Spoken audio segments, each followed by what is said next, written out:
काय आता शेवटी निवडणुकीचं विश्लेषण होताना हे दिसेलच, पण ही गोष्ट खरी आहे की अधिक चांगला समन्वय असता तर 4-5 सीट 8-10 सीट आम्हाला आता सध्या तर काही दारं उघडे नाही आहे. पुढच्या काळात नवीन कार्यकारिणी आम्ही तयार करू. आमचे अध्यक्ष रवींद्र चव्हाणजी याच्याबद्दल आम्हाला त्यांच्याकडे आम्ही या ठिकाणी चर्चा करू, म्हणजे मुख्यमंत्री मोदयांची चर्चा करू आणि अमरावतीमध्ये पुन्हा एकदा संघटनात्मक संरचना ही नव्यानं करण्याचाही प्रयत्न करू.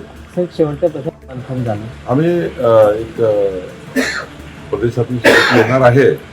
मी तर आता कोरगुशी चर्चा केली आहे, 2-2.5 तास कोरगुशी बसलो.